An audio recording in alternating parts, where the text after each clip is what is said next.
E assim, o relaxamento muscular é uma coisa que assim, é do bem-estar. Às vezes a pessoa não fez nenhuma carga e ela tá tensa com algum assunto, ela começa a ter dores na coluna pela contratura muscular. E num ambiente com os amigos, socializando, você fica mais relaxado e tal. E isso ajuda também na dor. O convívio social do paciente é muito importante. E aí também tem uma coisa desafiadora, porque, por exemplo, fala-se pra gente ficar na postura ereta, né? Sim. Postura alisada. Só que tem gente que fala, não, mas você fica meio arrogante, você andar na rua assim, né?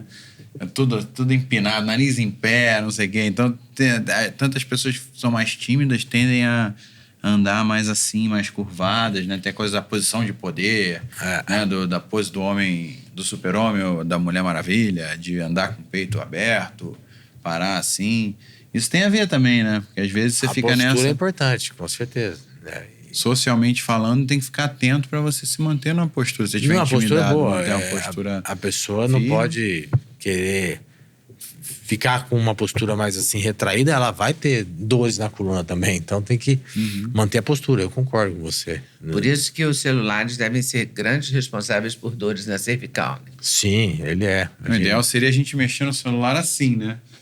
Não, a gente, assim é inviável, mas porque dá quando você coloca, você vai assistir alguma coisa, uma entrevista, alguma coisa, e você coloca num pedestalzinho, você facilita. O pedestal facilita. Né, eu faço isso também. Às vezes eu coloco, vou ter alguma reunião, eu coloco ele num pedestal pra... eu tenho um monte aqui. Facilita, aí faz você ter uma postura melhor. Acaba tendo uma postura melhor. O ideal é ficar olhando pra altura. Na altura dos olhos. Um cronômetro, que a gente usa como cronômetro aqui pra entrevista, mas dá pra deixar o celular assim, né? Ajuda. Eu uso quando vou fazer reunião. É melhor, porque na mão você acaba... porque na mão a gente tende a ficar atuando assim. Essa postura. E dá muita dor. E acaba sobrecarregando sim. E hoje tem até uns aparelhinhos que você coloca, você já viu? Você coloca na roupa, aí dá um choquinho, dá uma tremidinha. Mas acabei não usando, porque é chato, toda hora dá um choque.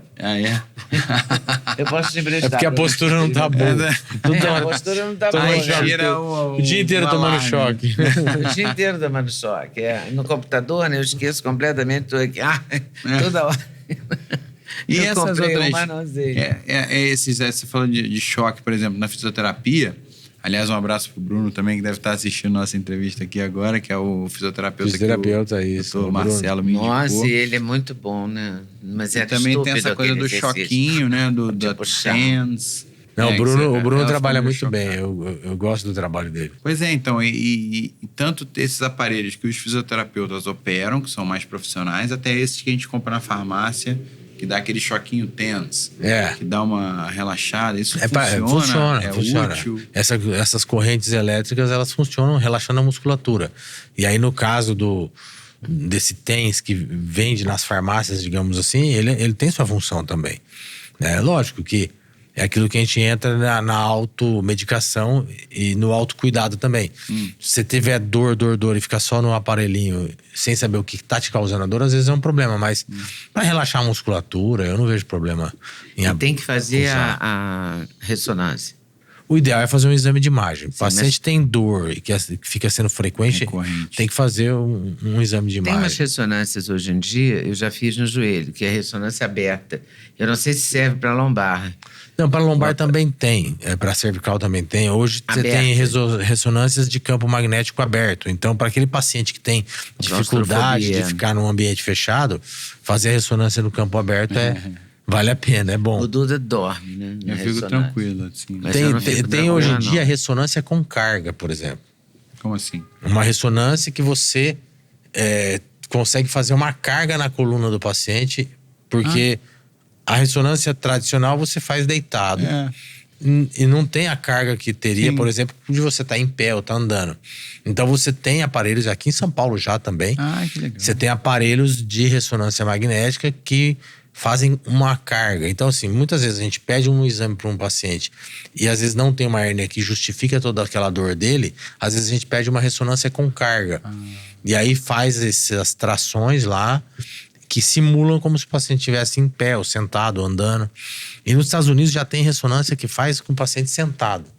Então você consegue ter uma visualização melhor do problema que está acontecendo na coluna do paciente. Na posição mais comum ali, que ele está mais vulnerável, está com mais pressão. E às vezes o paciente está deitado no aparelho e faz a ressonância e o pessoal fala para ele, olha, você não tem nada na coluna.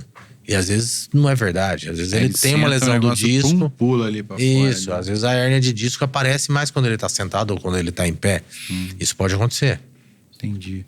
E essas massagem miofacial, essa coisa também de coisa miofacial, isso ajuda também? Ajuda, porque essas massagens, elas soltam a musculatura. Então, aquela musculatura que tá tensa, né? Eles fazem uma massagem miofacial em que eles soltam a musculatura, pegam os pontos que estão mais tensos e aí com o trabalho manual o fisioterapeuta consegue soltar isso aí. Tipo uma faquinha que o Felipe tem? Acho que também, né? Também tem vários. Metal, né, usam metal. Tem uns que fazem até agulhamento a seco do músculo que está tenso demais, faz uns agulhamentos, porque aí a agulha solta aquela musculatura. Tem todos esses toxinas ali que estão naquela região. As pessoas tensas devem ter mais dor, né? Sim, a pessoa mais tensa, ela tem mais contratura muscular, né? E aí tem mais dor, com às certeza. vezes a pessoa passa por uma situação de tensão e às vezes ela é tensa por natureza. Sim, tem pessoas que já são tensas por natureza. Essa pessoa tem mais dor, com certeza. Porque o limiar da dor é muito particular, né? Sim, às vezes uma dor no Duda, em mim, é muito maior ou muito menor. Então, assim, às vezes ele tá lá chorando de dor e eu tô com a dor igual e não tô sentindo toda aquela dor. E às vezes E tem como medir a dor? É muito subjetivo. Então, existe uma escala analógica de dor em que você coloca mais ou menos uma escala visual que você coloca como você está se sentindo e aí ela dá um número que vai de 0 a 10. Né? Então, assim, o máximo que te incomoda aquela dor, você que coloca na tabela e essa quantificação da dor é uma coisa individual de cada um. E aí, assim, uma dor 8, 9, 10 são dores intensas. E se o paciente se sente assim, você tem que ir a fundo para descobrir o porquê daquela dor e tratar. E uma coisa que me deixa bem confuso, acho que as pessoas também devem ficar confusas em relação a isso, que horas a gente deve usar a bolsa de água gelada e que horas a gente deve usar a bolsa de água quente? Então, por exemplo, quando é uma lesão recente, eu imagino que seja ideal usar gelo. Sim. Uma lesão crônica, talvez a bolsa de água quente. Porque assim, normalmente as lesões mais crônicas, ela tem mais contratura muscular.